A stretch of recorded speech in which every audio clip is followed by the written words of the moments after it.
So இந்த வீடியோவில் நம்ம பார்க்க போகிறது கங்குவா படத்தோட டீசர் ரிலீஸ் ஆயிருக்கு. இதுக்கு முன்னாடி டைட்டில் அனௌன்ஸ்மெண்ட் அப்படின்னு ஒரு வீடியோ ரிலீஸ் பண்ணாங்க. அதுக்கப்புறம் கங்குவா கிளிம்ஸ் அப்படின்னு ஒன்று ரிலீஸ் பண்ணாங்க. இந்த ரெண்டு வீடியோலேயே முக்கியமாக இந்த கங்குவா கிளிம்ஸ் வந்து இதுக்கு முன்னாடி ரிலீஸ் பண்ணது வந்து ரொம்பவே சுவாரஸ்யமாக இருந்ததுன்னு சொல்லலாம். குறிப்பாக அந்த கிளிம்ஸில் எனக்கு ரொம்ப பிடிச்சது வந்து டிஎஸ்பியோட மியூசிக் வந்து ரொம்பவே சுவாரஸ்யமாக இருந்தது.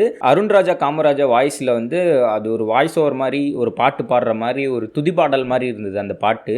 அதை கேட்கும்போது தேட்டரை விட்டு வெளியே வரும்போது கண்டிப்பாக காது வலிக்கும், அந்தளவுக்கு ஒரு எக்ஸ்பீரியன்ஸை கொடுத்துருப்பாரு அப்படிங்கிற மாதிரி தான் இருந்தது. சரி, இப்போ ரிலீஸ் ஆகிருக்க இந்த கங்குவா டீசர் எப்படி இருக்குது அப்படிங்கிறத ஃபஸ்ட்டு ரியாக்ட் பண்ணிவிட்டு அப்புறமேட்டு எப்படி இருக்குது அப்படிங்கிற என்னோட கருத்தை சொல்கிறேன். வாங்க பார்க்கலாம்.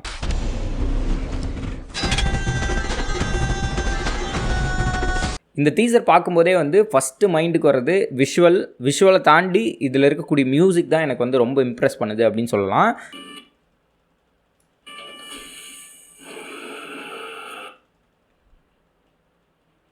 சூர்யா வந்து இந்த வில்லத்தனமாக நடிக்கிறது அப்படின்னு வரும்போது மட்டும் அவருக்கு வந்து ஒரு தனி பவர் வருது அப்படின்னு சொல்லலாம்.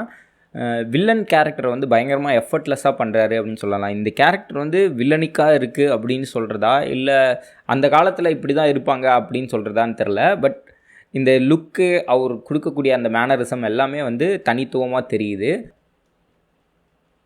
இந்த டீசர்லேயே இந்த ஃப்ரேம் பார்க்கும்போது எனக்கு 1001 படம் தான் ஞாபகம் வருது. 1001லையும் இதே மாதிரி கார்த்தி நடந்து வர சுற்றியில் நிறைய பேர் வந்து அவங்கள வந்து அட்டாக் பண்ண வர மாதிரியும் தலையை குமிஞ்சிட்டே போ அப்படிங்கிற ஒரு ஃபீல் இருக்கும் இல்லையா, அந்த ஃபீல் வந்து மறுபடியும் எனக்கு ஞாபகம் வர மாதிரி இருக்குது. ஃபுல் டீசர்லேயுமே பார்த்தீங்கன்னா இவங்க எல்லாருமே அணிஞ்சிருக்க அணிகலன்கள் இது எல்லாமே வந்து விலங்குகளோட எலும்புகளை தான் வந்து இவங்க யூஸ் பண்ணியிருக்காங்க அப்படிங்கிறது தெரியுது.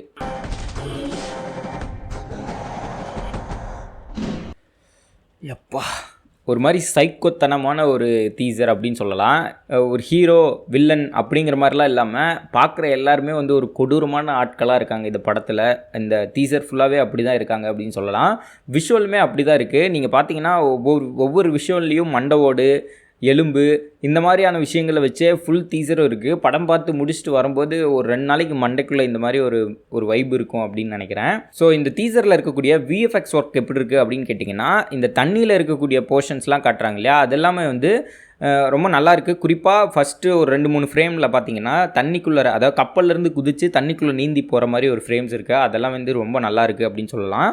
இது எல்லாமே வந்து படத்தில் தேட்டரில் பார்க்கும்போது எந்தளவுக்கு சுவாரஸ்யமாக இருக்குன்றதை நம்ம படம் வந்ததுக்கப்புறம் தான் சொல்ல முடியும்.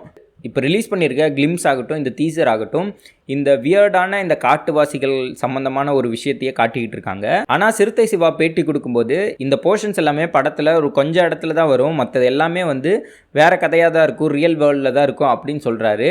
அதில் குறிப்பாக அந்த ஒரு காட்டுக்குள்ளார நடக்கக்கூடிய ஒரு சண்டை மாதிரி காட்டுறாங்க இல்லையா, அந்த சண்டை வந்து முக்கியமான ஒரு சண்டையாக இருக்கும், அதுதான் ரியல் லைஃப் அப்படின்னு சொல்கிறாரா, இல்லை இந்த விஎஃப்எக்ஸ் போர்ஷன் இல்லாமல் ரியல் லைஃப்பில் நம்ம நார்மலாக இருக்கக்கூடிய இப்போ இருக்கக்கூடிய உலகத்துலேருந்து ஏதாவது காட்ட போகிறாங்களா அப்படிங்கிறது தெரியல.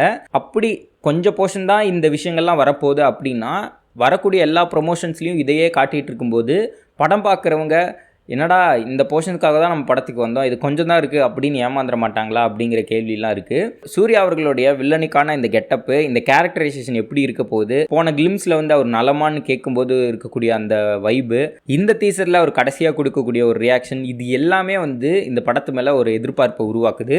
டெக்னிக்கலாக இந்த படத்தை இன்னுமே பெட்டராக்க முடியும் அப்படின்னா இந்த டீம் இன்னும் கொஞ்சம் மெனக்கெட்டு இன்னும் பெட்டராக்கி ரிலீஸ் பண்ணால் இந்த படத்து மேலே இருக்கக்கூடிய எதிர்பார்ப்பு இன்னுமே அதிகமாகும் அப்படின்னு சொல்லலாம். ஸோ இந்த வீடியோ உங்களுக்கு பிடிச்சிருந்ததுன்னா மறக்காமல் நம்ம சேனலை சப்ஸ்கிரைப் பண்ணிக்கோங்க. இந்த வீடியோவை உங்கள் ஃப்ரெண்ட்ஸுக்கு ஷேர் பண்ணுங்கள்.